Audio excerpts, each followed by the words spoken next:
Eyewitness News team coverage continues. President Reagan's visit to the state of Connecticut, and of course an hour from now we'll resume CBS News coverage of the appearance of Lieutenant Colonel Oliver North at the Iran-Contra hearings in Washington. President Reagan is now arrived, we understand, at the rear of City Hall, and we're going to be going to the dais as they introduce the president today, who's accompanied by Congresswoman Nancy Johnson and New Britain's Democratic Mayor William McNamara.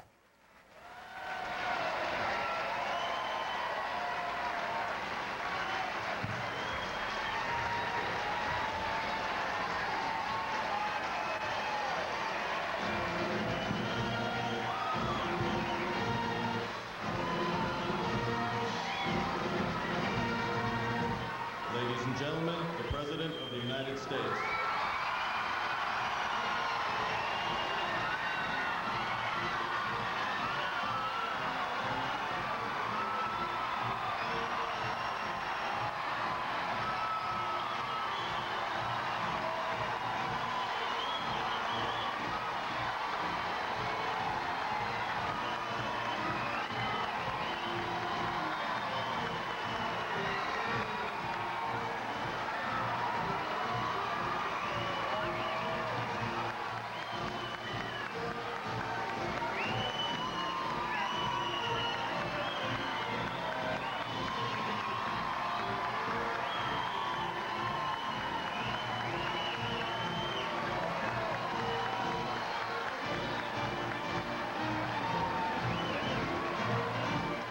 As you can see, the crowd really pepped up. They've been there for, well, since about 10 o'clock this morning, most of them having arrived. They were handing out little red, white, and blue flags, people with balloons, and everyone who's been invited in. Mr. President, this will be Mayor McNamara. On behalf of everyone in our city, I welcome you to New Britain, Connecticut.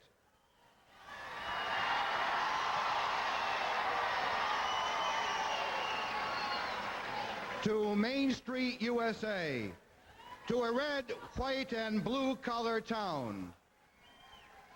I welcome you all who have joined us today to America in microcosm.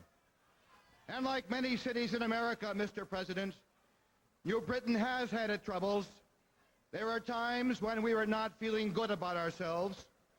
We were down, Mr. President, but we were far from out. We were not out because this is not a city of quitters. We never lost our belief in ourselves or in our country.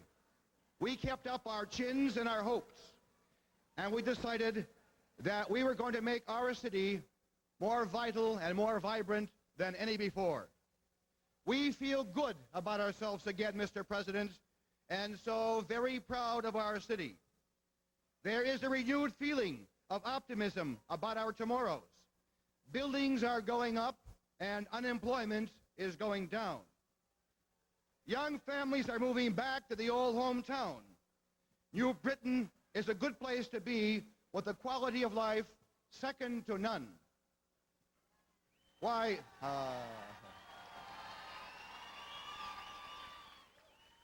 even the President of the United States has come calling, and we could not be happier.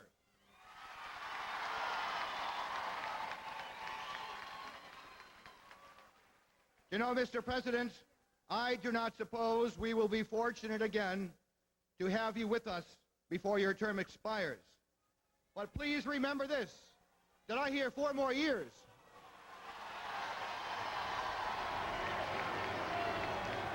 But please remember this, Mr. President. After you have finished your hitch in the Oval Office, you and Mrs. Reagan are invited back. And I promise you we will treat you both to the greatest band-playing, flag-waving, popcorn and cotton candy Main Street USA celebration ever since River City was a babbling brook. It will be our way of saying thank you, Mr. President.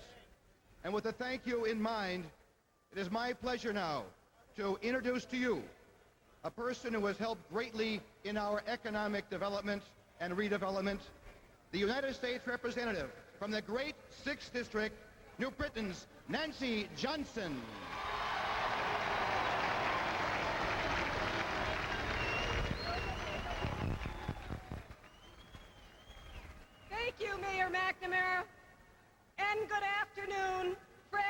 and neighbors and visitors from throughout Connecticut. I am deeply honored to welcome the President of the United States, President Reagan, here, and the Secretary of Commerce, Connecticut's own Malcolm Baldrige, to New Britain.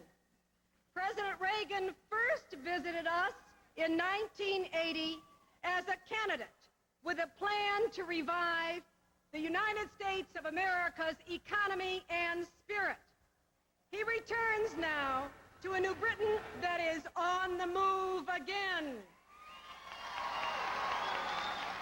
With the support and in the spirit of his economic policies, we have known the crushing human costs of high inflation, high interest rates, and unfair foreign competition, and the painful job losses of economic change.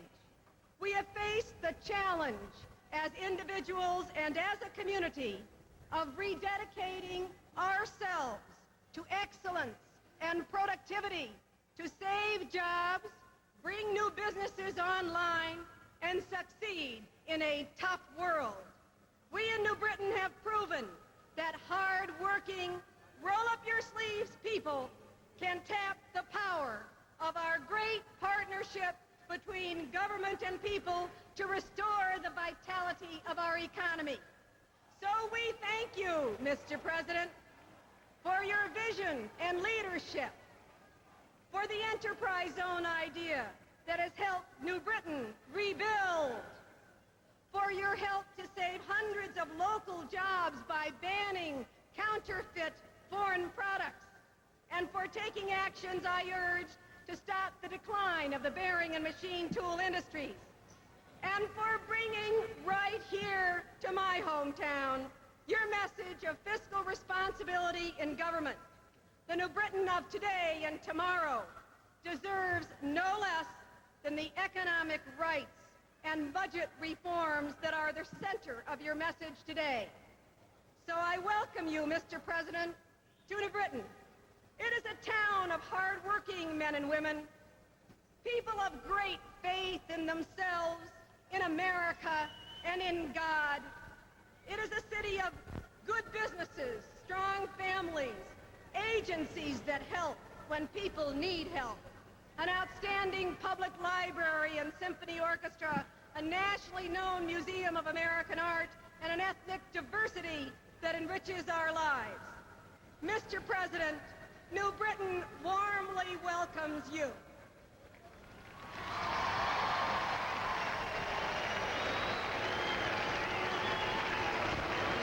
And it is my high honor and great privilege to present to all of you gathered here today the President of the United States, Ronald Reagan.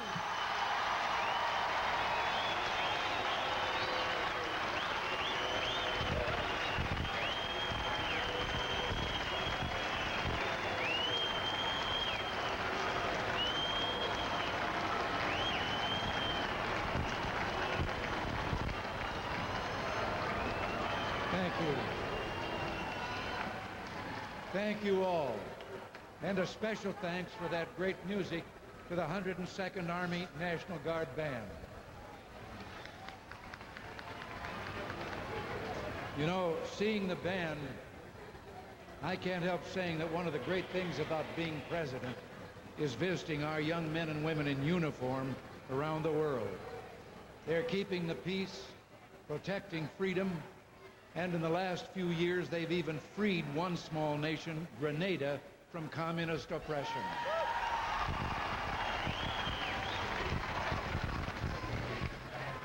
They're the best, and we're darn proud of them. And let me also say thanks to your mayor, William McNamara, to Secretary of Commerce, Malcolm Baldrige, and to one of Congress's best. You're lucky to have her, Nancy Johnson.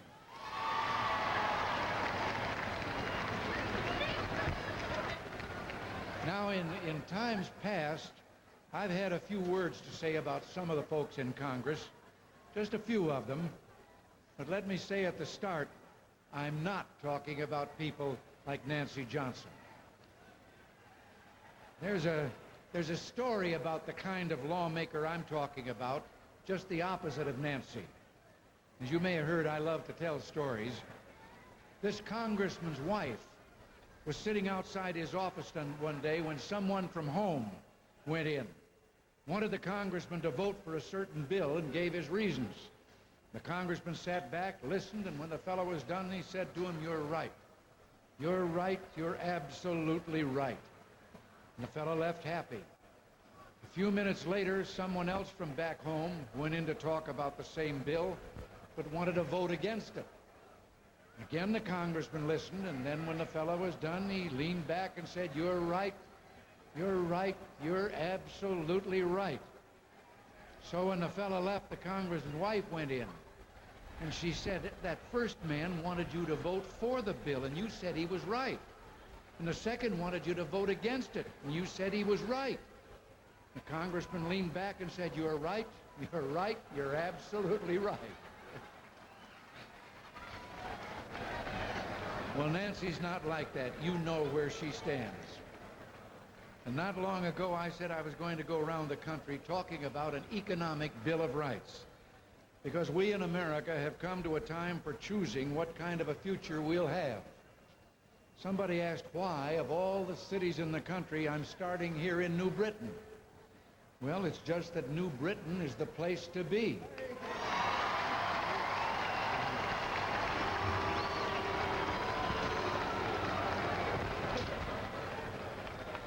And when it comes to hard work, to a spirit of enterprise, and patriotism and love of freedom, to the strength that comes from faith and family, when it comes to the depth of character that builds a family, a community, and our nation, you can't be in any better place than right here in New Britain.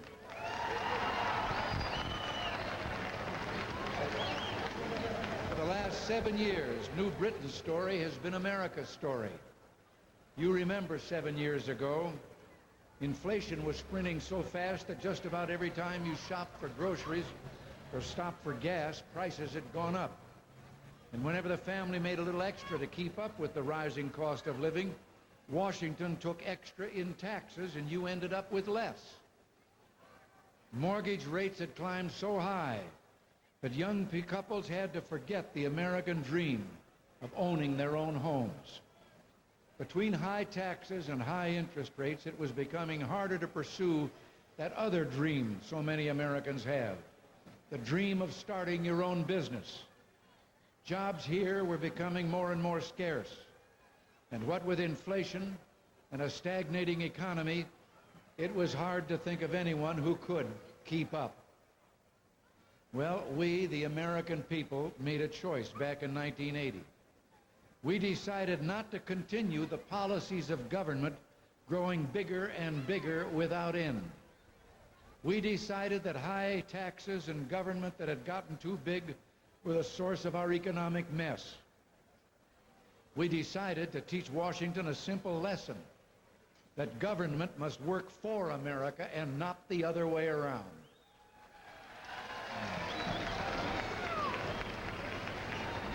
So, joining together, we cut tax rates twice. We cut job-strangling regulations. We cut the growth of government spending.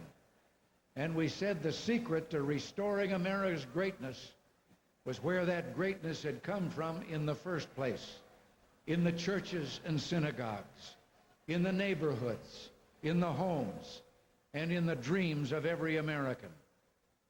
It's not government, it's the American people who have made America great.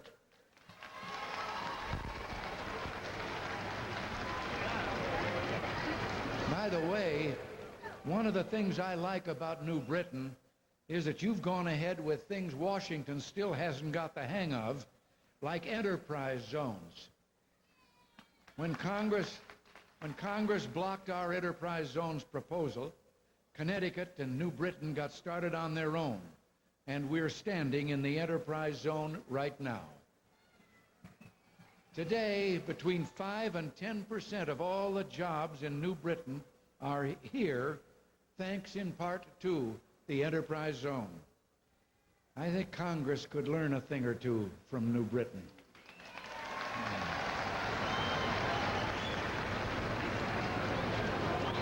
But you know the results of what we have been able to do.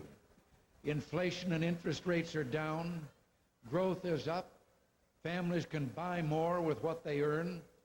Across America and here in New Britain, entrepreneurs are starting new businesses and creating new jobs in record numbers, while major established companies like Stanley Works now beat foreign competition at home and are expanding exports as well. New homes are springing up like daisies. By Thanksgiving, our economic expansion in American history, well, it'll be the longest economic peacetime expansion in that American history.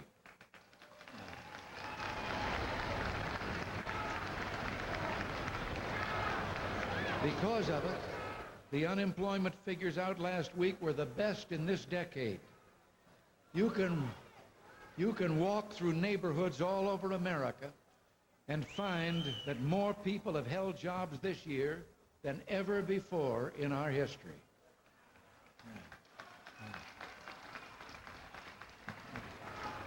Yes, a bigger proportion of Americans have been at work this year than ever before in the history of the United States of America, and I'm determined to keep it that way.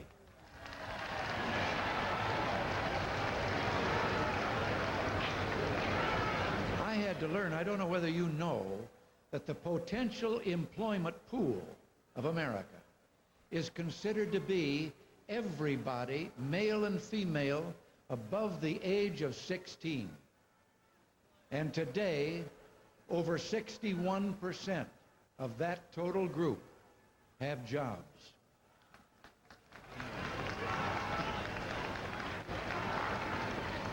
Now, before I go any further, I'd like to ask you a few questions. I'd like to know how you feel about this. So after each question, why, you just shout back yes or no and make it so loud they can hear you all the way to Washington. Do you want to go back to the days of inflation and stagnation? Do you want to go back to the old formula of more taxing and more spending? Or do you want to keep taxes low and balance the budget once and for all? In other words, do you want to go on to a future of more growth, more jobs, and more opportunity?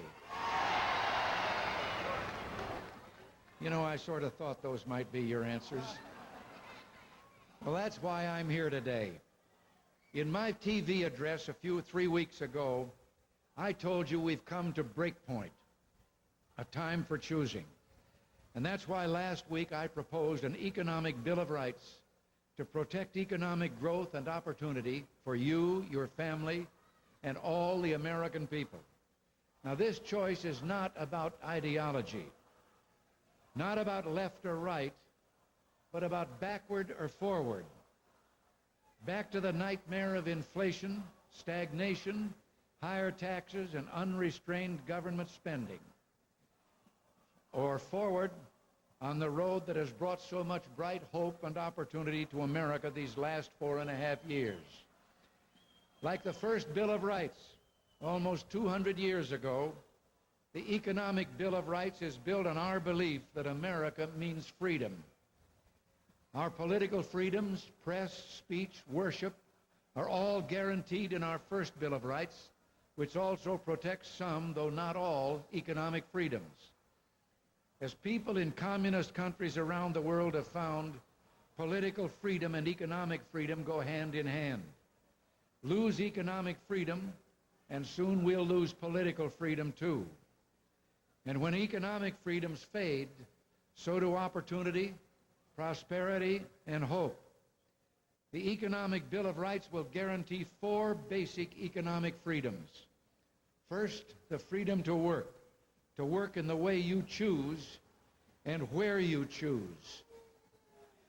Recently, a scholar of their country who happens to speak fluent Russian was going on a visit to Russia.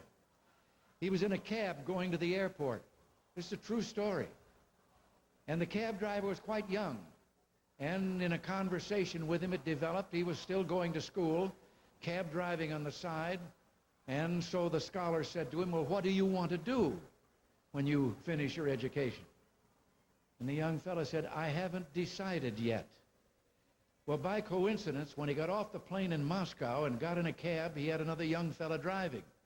Being able to speak Russian, he asked him what he wanted to do, was going to do. And the young fellow said, they haven't told me yet. There's the difference in what we're talking about between two systems.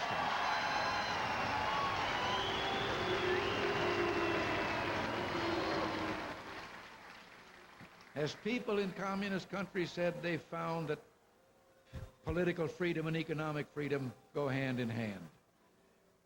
Lose one and you'll lose the other. And when economic freedoms fade, so do opportunity, prosperity, and hope.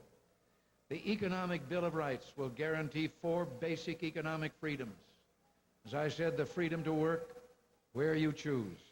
Second, the freedom to enjoy the fruits of your labor. What Americans make by honest effort, whether profits from a business or the money in a paycheck, government should not take away.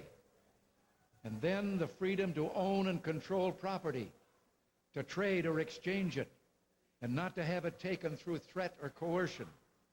And finally, the freedom to participate in a free market, to contract freely for goods and services, and to achieve one's full potential without government limits on opportunity, economic independence, and growth. Just as our political freedoms need protection by and from the government, our economic freedoms need the same recognition and protection. And this is not a distant or abstract matter. Your right to these freedoms is at the heart of the battles over taxes and government spending that are going on right now in Washington. The big spenders think they're in the driver's seat again in Washington. After our years of progress, they want to shift America into reverse. Well, I believe it's time once and for all to show them that in the United States of America, it's the American people who are really at the wheel.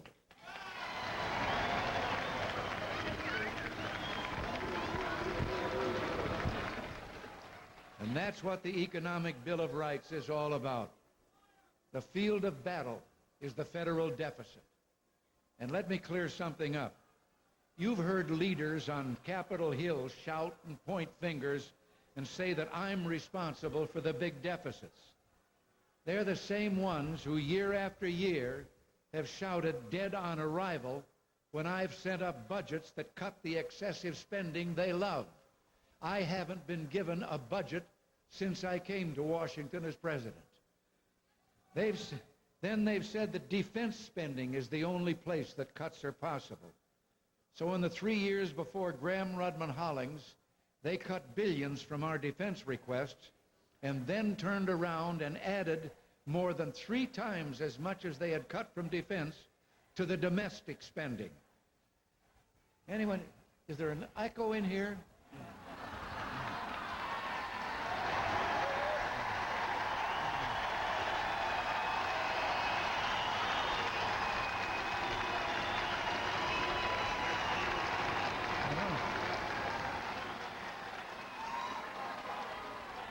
As long as...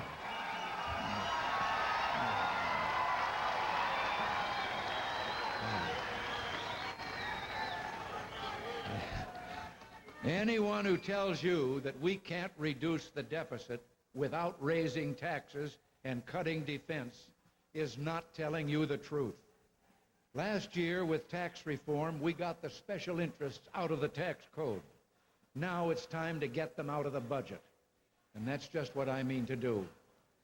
You know, when I talk like this, it gets some up on Capitol Hill hot under the collar. The way they put it, forgive me, the children present, but they say that I'm giving them hell. Well, didn't Harry Truman speak from these steps 35 years ago? And isn't he the one who said, I didn't give them hell, I just told them the truth and they thought it was hell.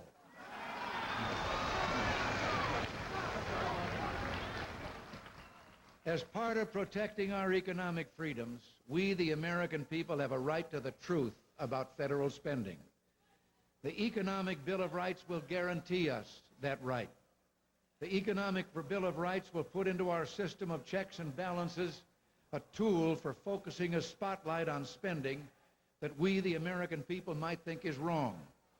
It gives the President something that 43 governors have, the ability to veto spending project by project, to force bad spending out of hiding to where Congress has to vote on it in the open where you can see what's going on.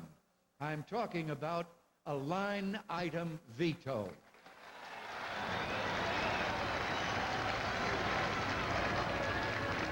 The Economic Bill of Rights will also say that if the federal government wants to spend more on new programs, it must find the money to pay for it, not borrow it. And to make sure that nobody cheats, it will include a provision that 44 states have in their constitutions and that 85% of the American people want. It's long overdue, a balanced budget amendment in our Constitution.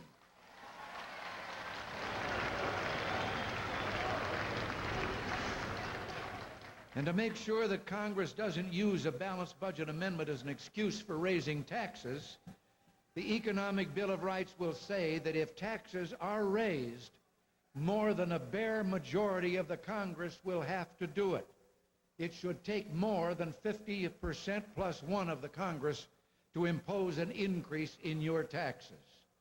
What's wrong with saying 60% or even 2/3 must agree to increase taxes?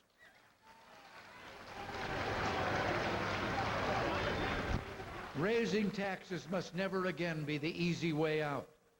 In the last 6 years, as I told you, we've cut tax rates twice. Let's be sure that taxes stay cut. And this is what the Economic Bill of Rights is all about. Now, some in Washington say the chances of enacting it are 0. But when it comes to amending the Constitution, the states don't have to wait for Congress to act. And if necessary, I'll go to the states and ask their help. The American people want a balanced budget amendment. The American people deserve a balanced budget amendment.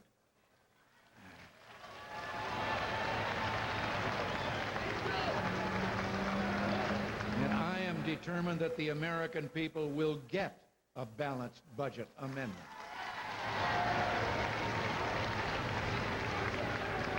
Now, you may have heard of some people, maybe even some that are present, talk about a certain lame duck and the end of an era. Well, all that lame duck talk is for the birds. The era that we've begun won't end anytime soon because it's not my era.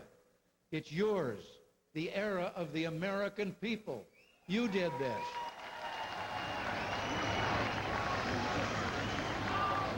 And in America, when you, the people, put your foot down, you're the boss. You'll make the Economic Bill of Rights part of America's heritage. For 2 centuries, men and women have escaped oppression, crossed the continents, crossed the oceans to find their way to this land of freedom and opportunity, and many of them settled at last in this city. We're all custodians, guardians of the freedoms they found, the freedoms that our nation's founders passed down to us. This year, in this 200th year anniversary of our Constitution, let us, like those founders, make a gift of freedom's guarantee to the generations that will follow us. We'll be guaranteeing America's opportunities and strength as well. We can do this because we are a free people, because we are Americans.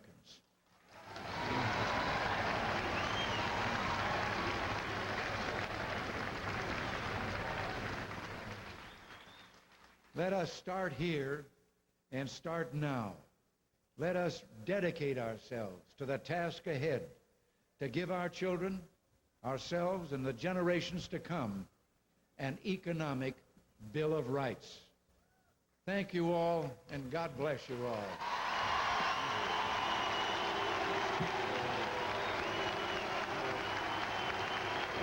go.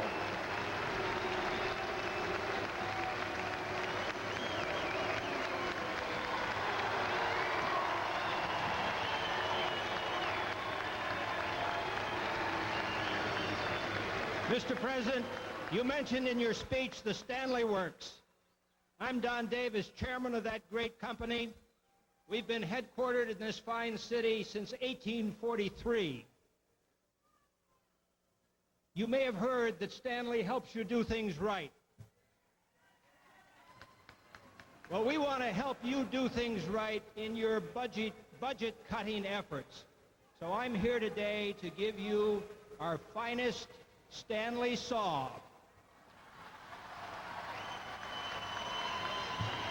Labeled today the budget cutter.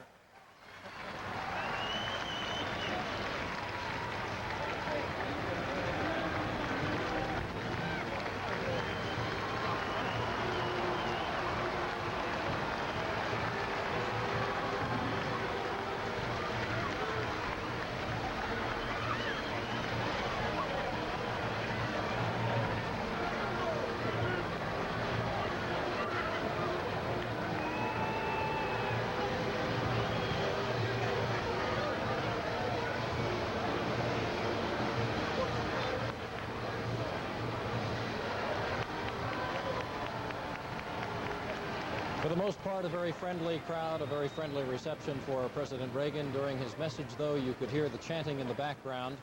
And we understand that organized groups were there from the Colt strikers, from the UAW, and people, of course, you saw the signs opposing aid to the Contras in Central America. The president waving to the crowd as he leaves. And, of course, after he said, "Thank you all," he sort of walked back to the microphone and said, "Almost all."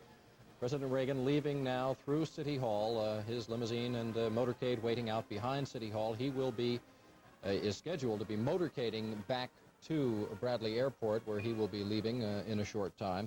We have standing by in Washington right now Congresswoman Barbara Kennelly. She is standing by with our Bureau Chief Tina Galland. We will join them in just a moment for live reaction to the President's remarks today when Eyewitness News team coverage of the President's visit to Connecticut continues.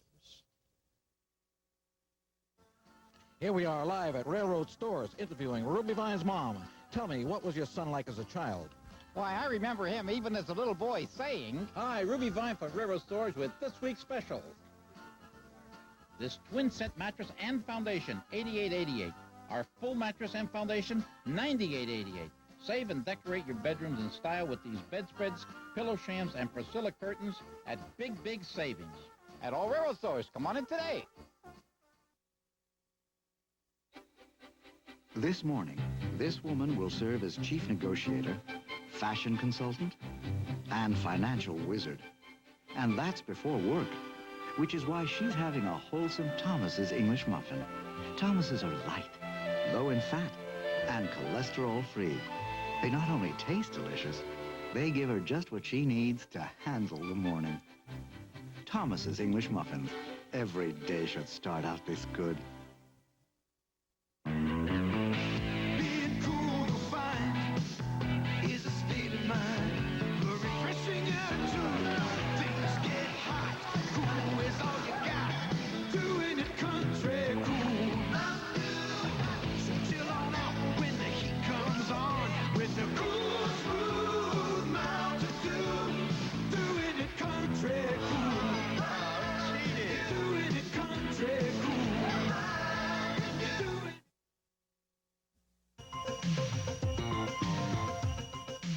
Eyewitness News special coverage continues. A presidential visit. President Reagan in Connecticut. Without economic freedom, there can be no political freedom. That, according to President Ronald Reagan, speaking today in New Britain about his proposed economic Bill of Rights, calling on the people of this country, if the Congress will not, to demand a balanced budget amendment to the United States Constitution. Mr. Reagan bringing his economic message to Connecticut today as he faces troubles on the home front back in Washington. We're going to turn now to our Washington Bureau Chief, Tina Galland, who's standing by in our Bureau with the Democratic Representative Barbara Kennelly of Hartford. Tina? Pat, what we've seen in the last few minutes is vintage Ronald Reagan. At his best, he's out on the campaign trail. He's talking to real people in America, a microcosm we heard New Britain was, and he's speaking out against big government. He's reminding us of his successes, and according to him, there are many of them. He accused those in Washington on Capitol Hill of being big spenders. That may mean that we have a big spender with us at the moment. We have Democratic Congresswoman Barbara Kennelly. Welcome. You've been listening with us, Ms. Kennelly. You are a member of the House Ways and Means Committee, so you are up on these issues. Did the president make you hot under the collar, as he warned us he might? No, Tina, from the sound of it, I wished I was there. I was expecting him to say that. I suppose he thinks of me as one of those people. However, having thought he gave an excellent speech because he sounded so strong and good, I'd have to say it was politics. He's calling for a balanced budget amendment. Can't happen for at least another year and a half. Line item veto. Any Congress that would give away the constitutional right to appropriate funds, it's never going to happen. So I think what we're going to have to call for is some Reagan realism, and he could get it from that wonderful audience. Democrats, Republicans cheering their president, and it's going to take Democrat and Republican congresspeople to make the tough choices and pass that budget. We need his help. What about the timing of this visit? You mentioned that this is just politics. The big story in Washington today, of course, is Oliver North. He is the star witness at the Iran-Contra hearings.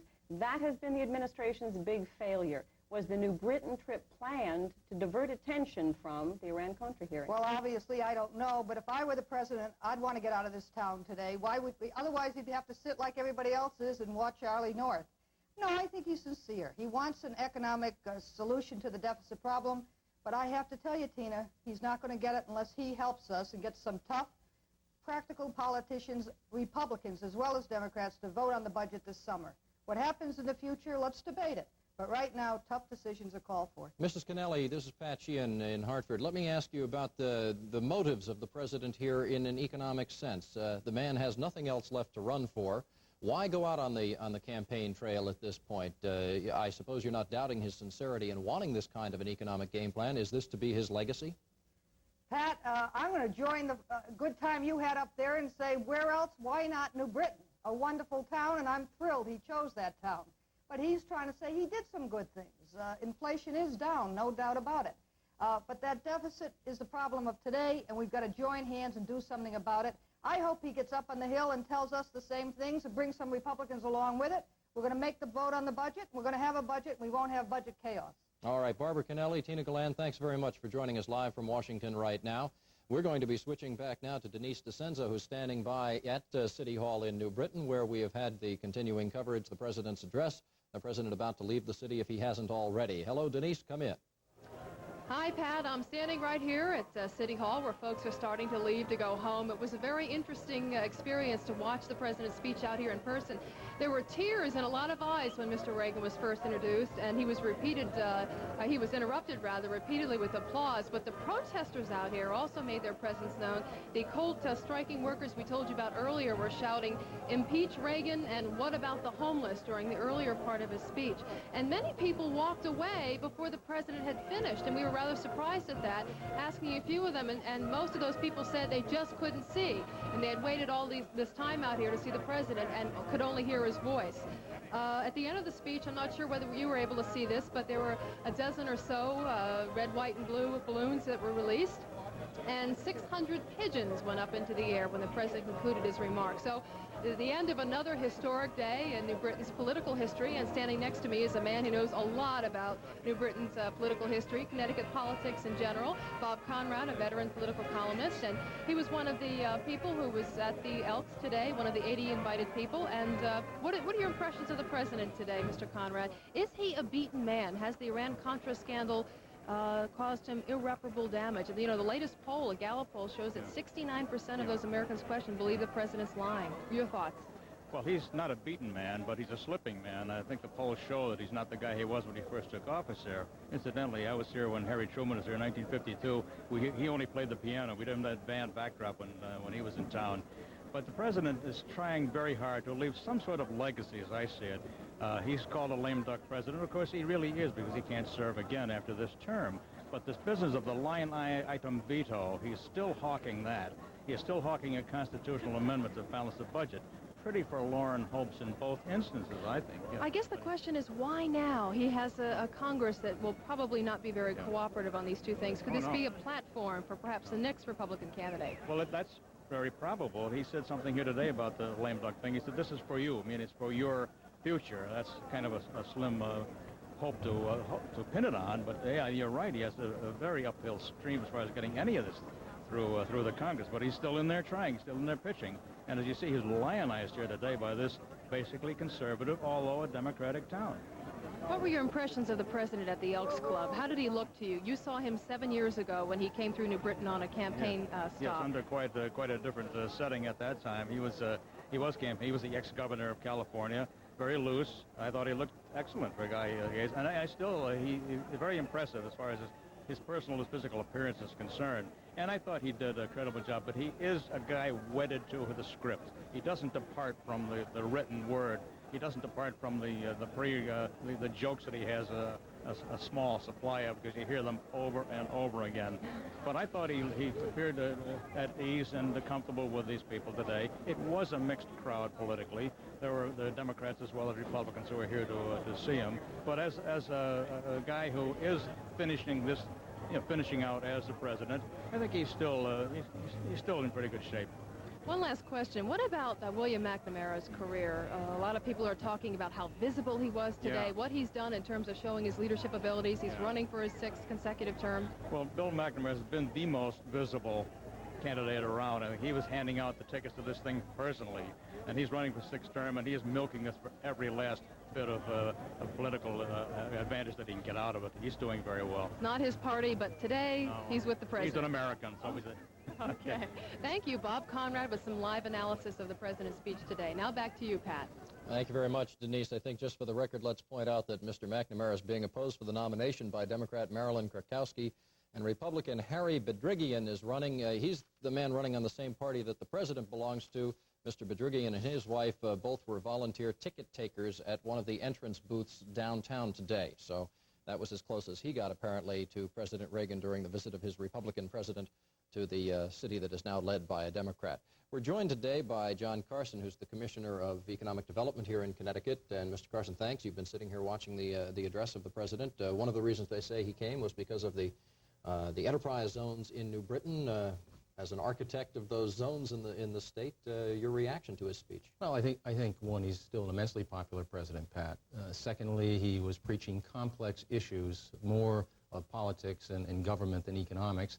I think he made two fundamental